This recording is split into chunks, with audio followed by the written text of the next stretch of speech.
Hi guys, this is the final episode of Look Beyond Oil podcast volunteer series, and with me I have one of our volunteers at the conference. Precious. Precious what? Precious Ibawoju. Okay, so we're still talking around. The subject is still around look beyond oil, right? Our conference was very extensive, and just like what we had in the last episode, there are so many things to talk about around the oil crisis in Nigeria and transitioning to a secular economy. Mr. Igna spoke about, or we don't have time, he spoke about moving the money. Um, Dr. Renuka spoke about carbon education, right? And a lot of people, Professor Engineer Olu Anderson spoke about evolving, moving away from fossil fuel, and we had a lot of conversations from a lot of people, Dr. Obuzo, Mezo, and want to know, even the panel sessions, there just are a lot of conversations around transitioning beyond oil. And we went into other things. In fact, we went into Wale Gogo Briggs was talking about the politics of all this. So, what was your major lesson from Beyond Oil conference? Okay. Go closer to your mic. Thank you. Okay, listening to all that they said, I actually what I took out from there was that if the individuals in the community they are being educated Yeah. or they are being kind of they develop some certain things in the community, Mm. that individuals will be aware of some certain things that they should be involved in. Yeah. And also that they also made mention of um providing some necessary knowledge about stuff that they are supposed to get involved in. I remember when Abi Tara, Tara, when she was talking about how she, use what she learned from her, or use the stuff that she, I don't know how to put it, From but her community, yes, the the craft. stuff she put them into practice, Yeah. using it to make a name for her own self. Yeah. So and the part she said that we should not only depend on government alone, Yeah. that we should kind of start up a little stuff. Mm.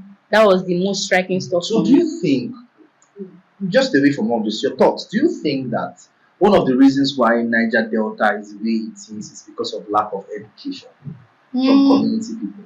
In some essence. So, you feel like community people are not able to stand up to the oil companies and the pollution Yes. and whole injustice because they are not even aware Of what the is going extent on, of it. yes.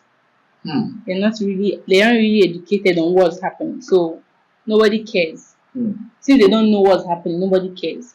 As a student, right, do you think our educational system is emphasizing, do you think our educational system is futuristic in the sense of the fact that when we spoke about at the Look Beyond Oil conference, one of the things we spoke about was research and development, and we are still even struggling with Mr.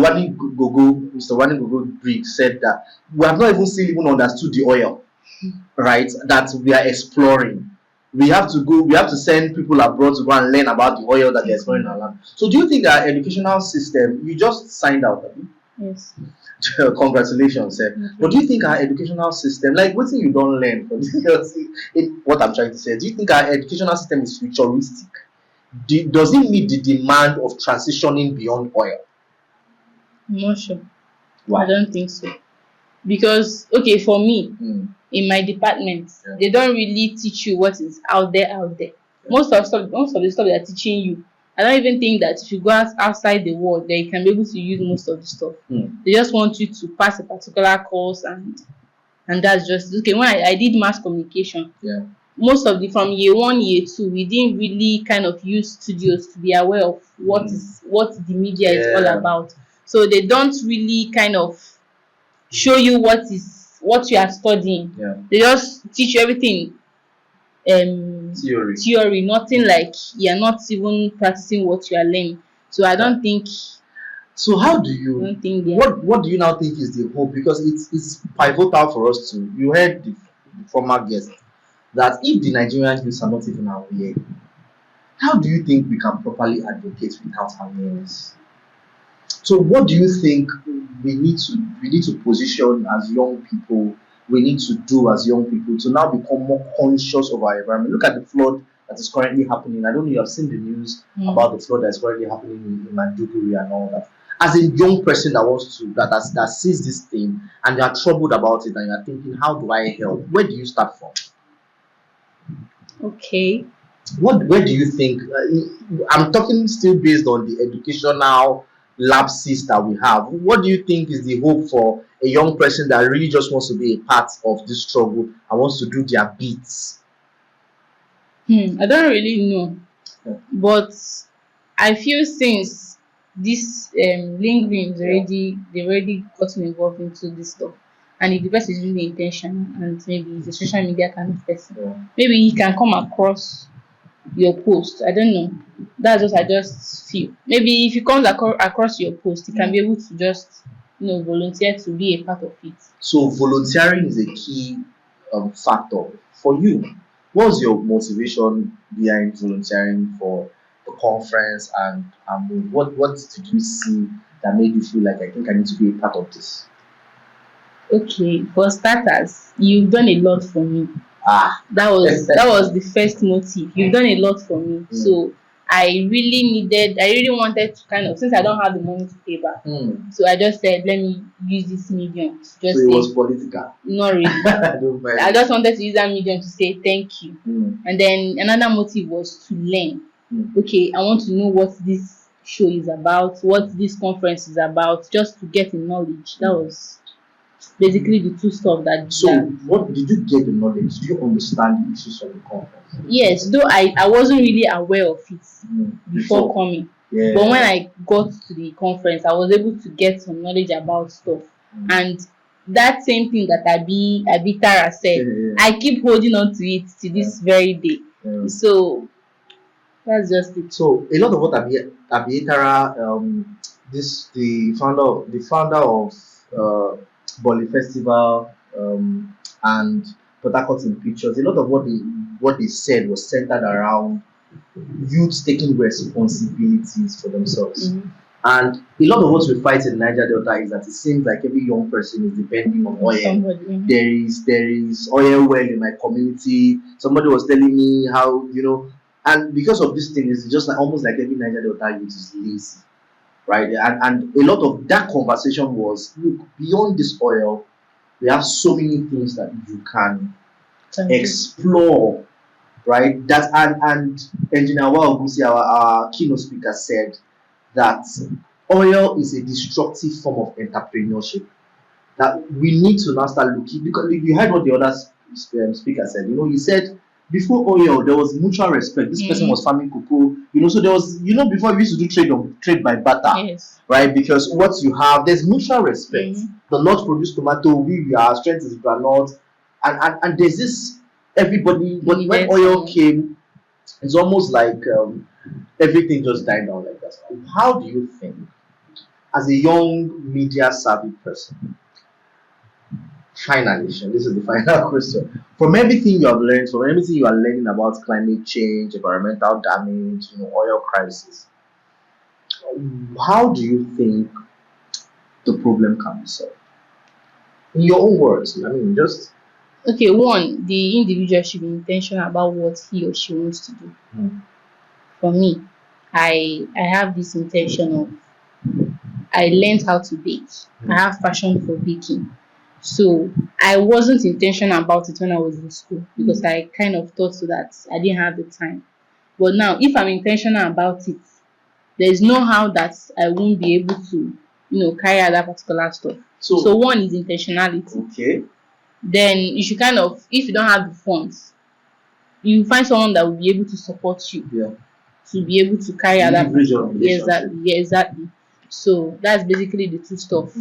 So you now, you want to bake, right? If they give you job in oil company, and you know that this oil thing is polluting the environment, and will you take it? Will I take it? I don't understand the question. Will you take the job? They give you job in oil company with everything you have known. Are you not supposed to fight for the country? Don't mind me. That's just a trick question, right? Thank you so much for your contribution to Look Beyond Oil. A lot of what we're speaking about is the part that every young person should look beyond oil, right? Every young person should be intentional about finding their paths and not just waiting for freebies because we feel we have oil. The world is transitioning and we must transition with it. Thank you so much. Favor is Asian, ASEAN. divine Asian, right? You are in Niger Delta. You have been, I mean, and you are a core Niger Delta. You have moved around almost all the Niger Delta states, have you? Not really. But at least 4 or 5. You have stayed in Owerri, have you? Imo State. I've not stayed, but I've visited. Okay. You did your I've been secondary school where? to, yeah, I schooled in Akwa Ibom. Okay. I've been to Bayelsa. Okay. I think, and I'm in River State. Okay. So from everything that you have witnessed, have you ever witnessed oil crisis? That I've witnessed. Yes. And you are in the oil business. Yeah, I mean. I've actually heard stories, but I've not witnessed. Okay. You are in the oil business. Favor does palm oil processing. Yeah. Right? And she's a millionaire. She's a big girl. She does palm oil as small as she is. Yeah, she does palm oil processing, and you're one example of somebody that has harnessed the rich agriculture that we have.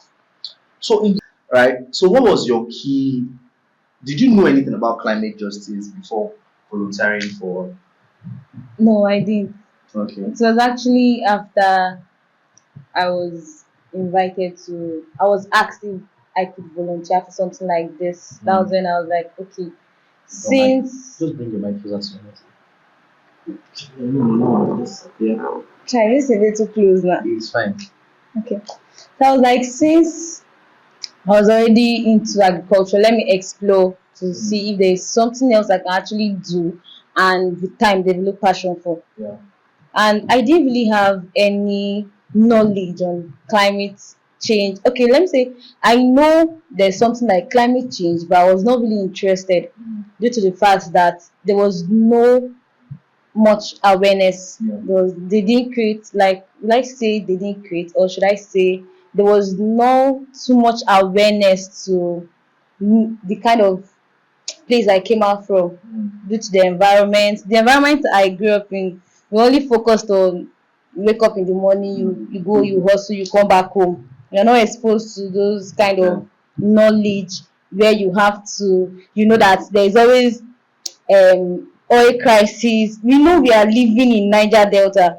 We know we are oil producing states, but we don't know like I said, we are not exposed to the effects. Yeah, yeah. We are not exposed to the knowledge that it can actually have a disadvantage on us until when I met lingering and I got involved in lingering. So they actually broadened my knowledge on climate advocacy and climate justice. Okay, so from the conference, right? There are different sessions in the conference. What was most striking for you? Yeah, and what resolutions did you make as regards climate change, climate advocacy? Who was the most prolific speaker for you, and what points did you take home? I think the person who really inspired me in that conference was, I don't think, Gogo. Danny Gogo. Yeah, Dana Gogo. Dana Gogo. Yeah. Yeah, because yes, because when he was talking, he said something about the effect of oil causing 60% of reduction in food. This thing, food. He said something relating to reduction of food production. Yes, said crude oil has actually affected food production, and to the fact, according to the fact that we are from riverine areas, so most of these fossil fuels, most of those wastes are channeled to our rivers, and all of those things can actually have a way of affecting our health in the long run. Most times, if you check health history, you see that most of the what will I even call it? Most of the health factor, most of the death rate is from heart issue. And these are rivers, we have fishes from there, and we eat from there. So the water we take, they may likely have debris from this crude oil. So with time, they will actually have effect on us in the long run. We may not see it happening like instantly, but with time, after some time, after like years, we start seeing the effect of it on our health. Wow. And you said something about what's the name of this place? Bonny Island. Yeah. So he said most people, they don't most celebrities don't visit River State, Yeah. Port Harcourt. But when you go to Bonny Island, you go there, you see most of them Yeah. there. That means if they're actually going there, there's a reason why they go to Bonny Island. Now, we as River State and Port Harcourt in question, we actually oil producing states. But if you ask the question, why are celebrities and profound people actually going to Bonny Island? If they want to visit, if they say they want to visit the popular Port Harcourt, they go to Bonny Island. Why? Because most of these people like Shell, they make sure that they make sure that they invest so much money in Bonny that they no longer care for the people that live in River State and Port Harcourt. So now they have actually developed Bonny to the point that they can go there and they will find peace. Yeah. So the leadership of Bonny, and that's what um, Wana Gogo was trying to say when he mentioned that when you have leadership that prioritizes the people, and when there is employment for everybody, right? Everybody has equal share. And so when you go to a community like Bonny Island, where everybody has employment, nobody has the time to start doing To start my chairman, fighting, and all that. So it's about the injustice from oil that is reflected in a lot of all these our communities.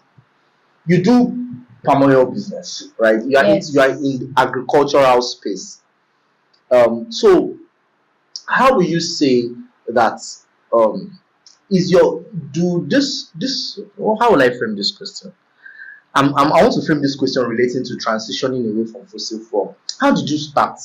What inspired? Right. Okay. So what inspired you? Go on. so as I was saying, no, I said outside the school being beneficial to young youth. Yeah. Now I was asking myself, people, when you're done with school, what next? That was the question that was ringing in my head because I have elder ones that are done with school and they are still job hunting. I've seen people who finish, even my mom, she's a nurse, she finished, she went to school of nursing, graduated, she worked for like 3 years, resigned, came back, became a housewife. After a while, started job hunting again. I told myself that this is not the kind of life I wanted to live. I need to do something different from a job. And doing something different from a job entails that you have to either earn a skill or you fall into the line of business. Because if you don't have a steady flow of income that gives you money daily or monthly, there's a wide range possibility that you end up doing what you don't actually have passion for. So I started thinking, what should I do? And the idea of agriculture came to mind. So I was like, okay, if I'm to venture into agriculture, what should I do? So I started thinking, what will people actually use? What do we usually use in agriculture that no family can do without? So the idea of oil struck me, and I was like, okay, there's no family that can make a meal without putting oil. There's no food you make. It's either you use groundnut or you use red oil, except say you get. So I was like, okay, let me venture into oil. That was how I ventured into That's interesting. oil. So you and the thing about, as I always say, if you are a real if you're really passionate about solving the climate change crisis or you want to make a contribution, one major way is to go into agriculture because it solves two things. The palm trees that facilitate the production of palm oil is a heavy um, green wall, like it's a heavy carbon, it's sourcing carbon, right? It's you know that, Abby. So it's number one, you're not only advocating, you're also doing something about the climate change indirectly with what you are producing. So I just want to know generally, have you ever what are the challenges a young entrepreneur, a young person that really wants to do something about because everybody says plant a tree, grow a tree. It really helps the world, generally in the whole climate change discourse. But practically now, the practicality of the challenges you face as an entrepreneur in the agricultural space is what a lot of people don't know, that it is not as easy as it sounds. You don't just, I'm sure that you have had challenges, you have lost money. So I want to know about that. How do you scale up and how do you overcome those, and what kind of challenges have you had in this line of business? First is, if you're not accountable. When I first started, I wasn't accountable. So what I did was, I had money that I was using for myself. I also had money that that's the money I'll use and reinvest in my business. But what I was doing was, I merged the money together in one account. So while I was doing that, while I was spending, because as a young girl growing up, I started telling myself that there are basic necessity I should be able to cater for myself for. I don't need to depend on my dad. My dad used to give us money for asking, but at some point, I should also understand that I have younger ones that you also take care of. So I should man up and start taking care of basic necessities.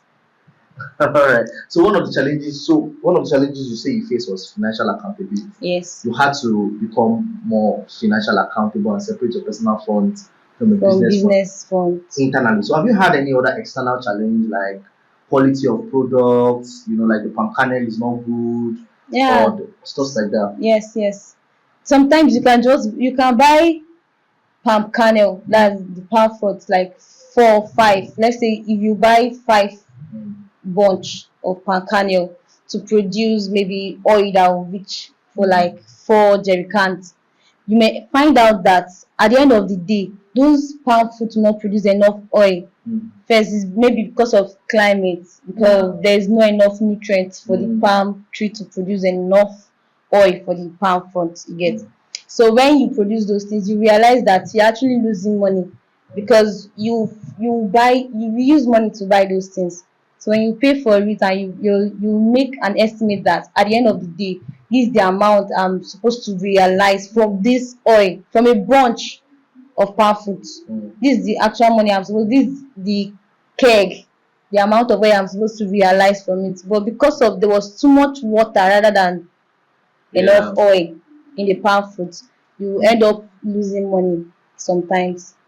So the question I always ask most of our volunteers in our volunteer series is, do you think Niger Delta can survive? You are very well experienced. Do you think without fossil fuel, without crude oil, because a lot of people attribute the riches of Port Harcourt and Niger Delta to oil and fossil fuel, do you think Niger Delta will be as rich as this without fossil fuel? Do you think going on in the future, if you decide to stay only on agriculture, it will be productive? Yes. Why? Why? Because it was at some point they realized that there was actually something called crude oil in River State and Niger Delta as a whole. So before then, what were they surviving on? That's the question. It was agriculture. Even when they even realized that okay, we have something called crude oil, we are still surviving on agriculture. True. So there is no way you tell me that we cannot survive So you are without saying this crude fossil oil is oil. just like a distraction? It's just like, okay, let's say we are okay, we are actually productive to some level, and you say you want an extra source of income. That's what crude oil is, an extra source of income. It's not like It shouldn't be a major source. yes, it's an extra source of income in the sense that we've been surviving before we realized we had crude oil. Let's talk about. All right. So I mean, thank you very much for this session. It's been inspiring, and this just further shows that everybody can play their part. And she's a Niger Delta, and she's into agriculture. And she's doing very well. And Precious is into cake making, right? And I mean, you can actually look beyond oil, and that is the our second panel session was centered around you to know the different sides of the economy that is not crude oil.